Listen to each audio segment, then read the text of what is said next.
Hi, my name is Matthew Herzberg, and this is the Myopia Mindset. For this episode of the podcast, I have for you a preview for a supporter exclusive episode called Risking It All for Myopia Management. If you're a paid supporter of the Myopia Mindset, you get every single month a bonus exclusive episode of the podcast. This is in addition to extended versions of every normal episode or regular episode of the podcast. And this episode is specifically about my father, Dr. Kerry Herzberg. I grew up in his practice. My mom was his office manager. And back then, in this pioneer orthokeratology practice, they didn't have all the tools and resources that we had today. They had to figure everything out from scratch, and there was some growing pains involved in that process. It's a great episode, and what I have for you is a preview of some of it. So consider becoming a supporter. MyopiaMindset.com is how you do that. You go to the website, click on the subscriber button. It's through a Substack. And I hope you do consider becoming a supporter, because basically for the price of a cup of coffee every single week, $12 a month, you get the extended versions of the episodes, you get the bonus episode, and you also support what I'm doing, my efforts to motivate, inspire, and educate more people so that they can do myopia management at the best and top level that I know that you're all capable of doing. So, thank you so much, and let's get to the episode.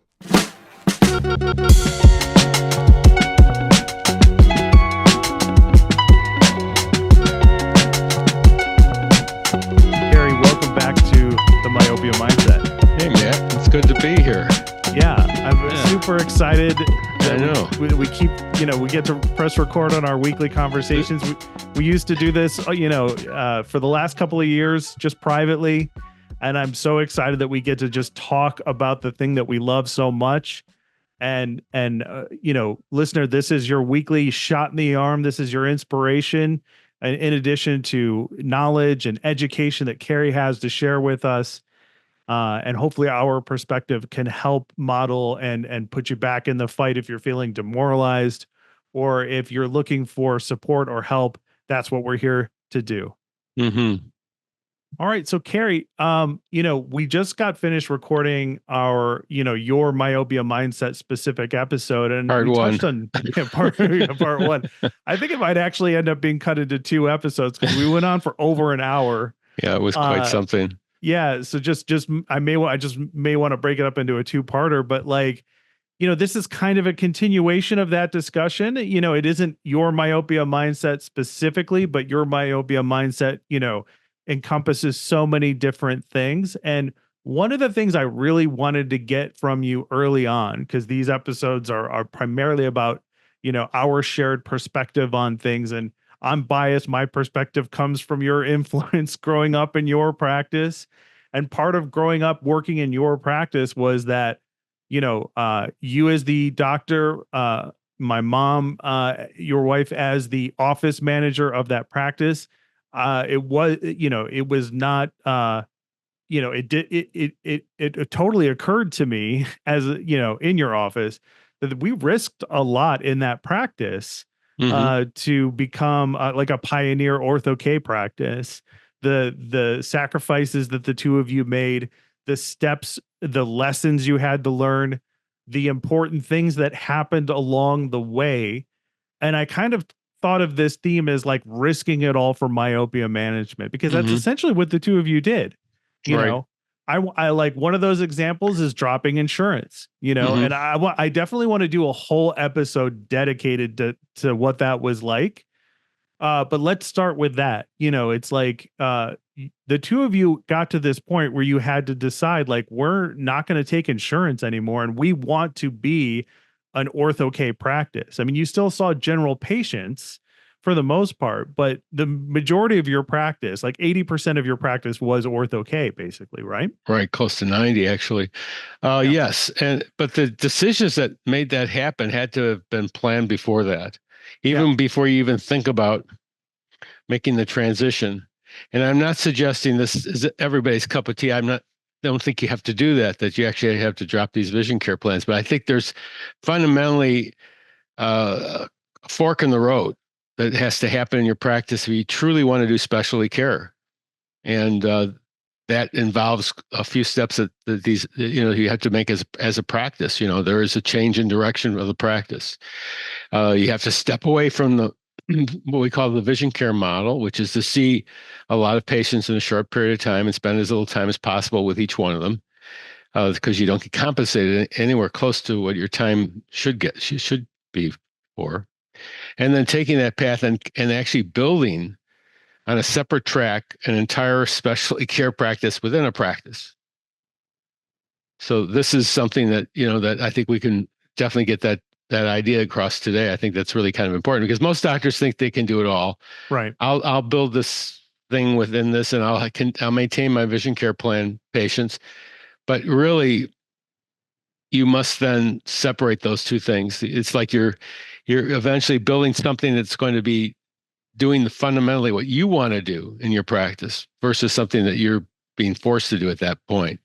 I always felt like we grew up in the golden generation of optometry and eye care and medical care, where we actually had less of these vision plans, and we actually could determine more of our real future.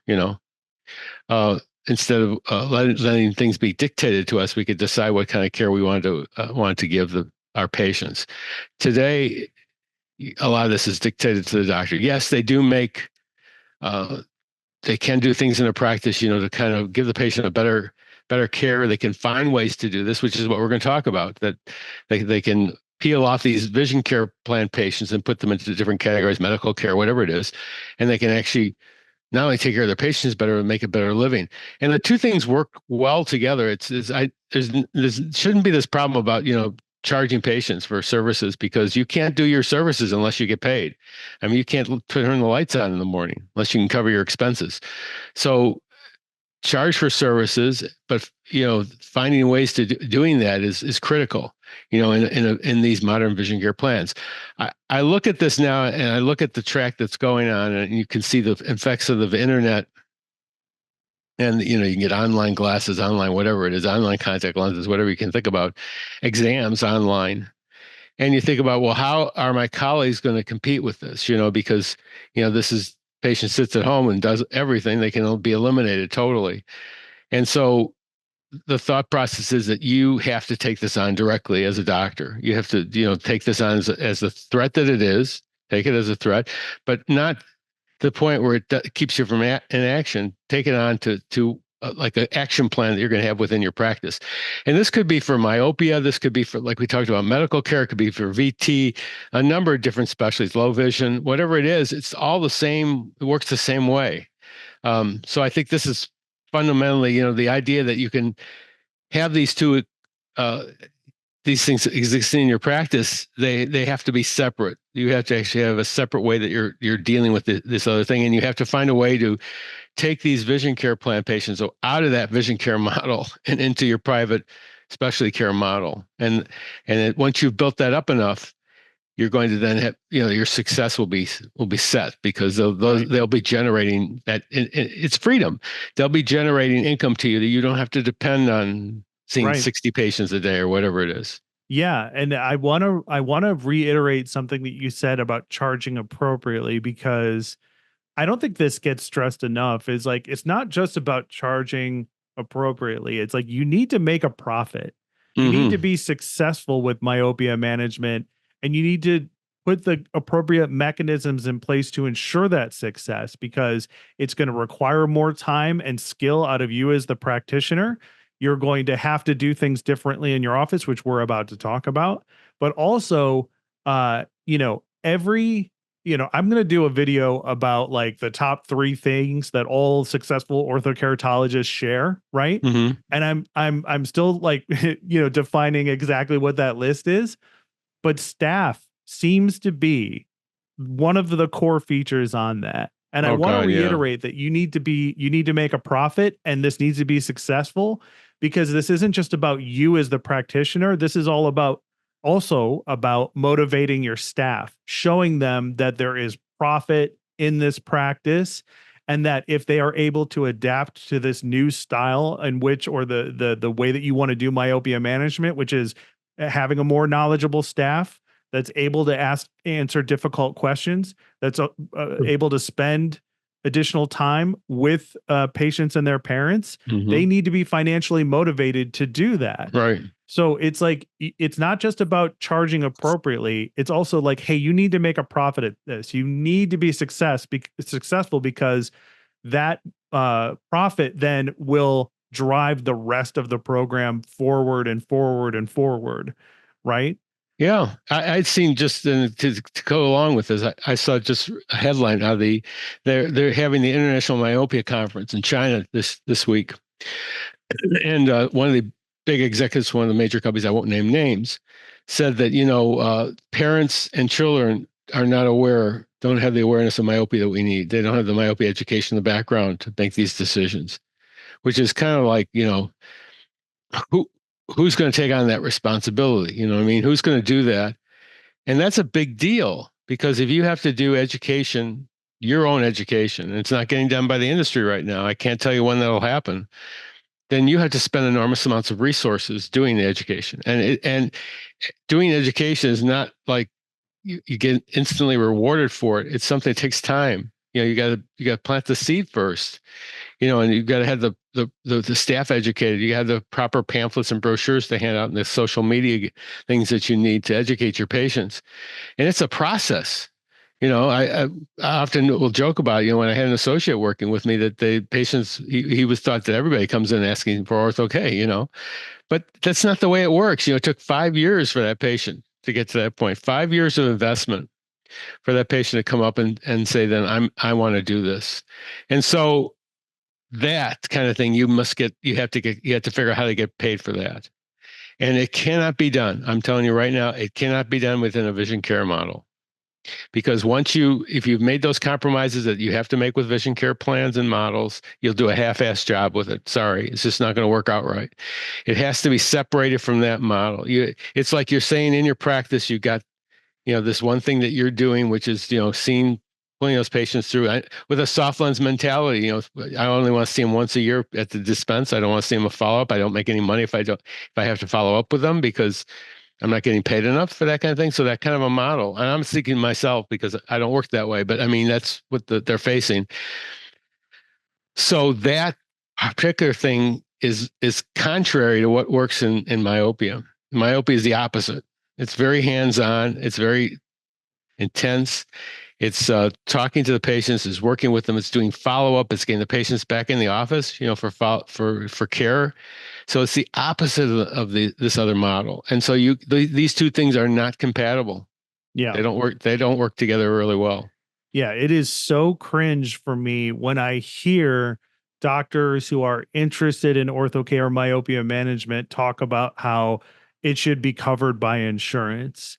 Like, alarm bells start going off for me. Well, what they're talking about, Matt, is the materials. Mm-hmm. And you know what? Okay, I can see where there would be something going on with that, but that, again, we talk about this. Materials are not myopia. I mean, the orthodontist isn't charging for the braces, the wire. You're charging for the services. That part of it's not going to get covered. Okay, and that's the part that's. I remember back in the late 1980s, where the AOA came out and said that, they saw the handwriting on the wall. They said, you guys are going to have to shift your fees. Guys and gals are going to shift your fees away from materials into services. And we did, we were one of the practices that did that, and that really helped us because it made us transition into these other specialty cares much easier. But it was one of rephrasing. The fees remained the same, but the material costs came way down, and the services went way up. And not a lot of doctors did follow that advice. The thing about it is if you're in a service-oriented, if you're in a commodity-oriented business instead of a service-oriented business, and you're always dealing with this commodity price of whatever that's going to be at, that's a no-win situation. There's always going to be somebody that's going to sell it cheaper than you, or whatever it is, they're going to undercut you. And that is not where we should be at. We need to be emphasizing services that we provide, right. Global fees. This is all inclusive, as far as what we're doing with myopia, whatever it may be. I mean, the way I like, maybe I misunderstood what people were saying, but I haven't always heard it applied to materials as far as being covered by Hmm. insurance. I have heard more often the example of sclerals being covered by insurance. Hmm. Now, maybe that is something similar to materials. I don't know, but no, most people haven't made that direct comparison for me. What I have heard is some docs who are dabbling in myopia management, ortho-K, be like, you know what, this would be a lot easier if this was covered by insurance. They didn't say to me this would be a lot easier if materials were covered by insurance. So maybe I have a Well, misinterpretation of no, what's being I said, think but you brought up a great point. yeah.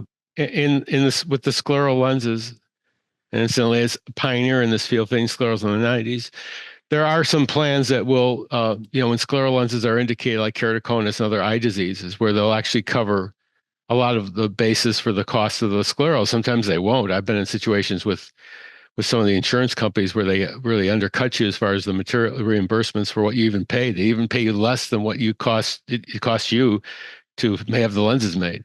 So they're referring to this in one respect, but the way and that's a medical application for an eye disease called keratoconus. Unless you get to the point where you have, and I still can't see this happening because myopia is so prevalent compared to keratoconus. They would have to get to the point where myopia would need to be diagnosed with a diagnosis code that's said specifically as a threat, as a vision, more than vision, medical. Okay. A medical code to the retina where it would be implied that this is going to cause. All right, that's it for this brief preview to a supporter exclusive episode, Risking It All for Myopia Management. And I know you're interested in seeing at least a little bit more because you've made it this far.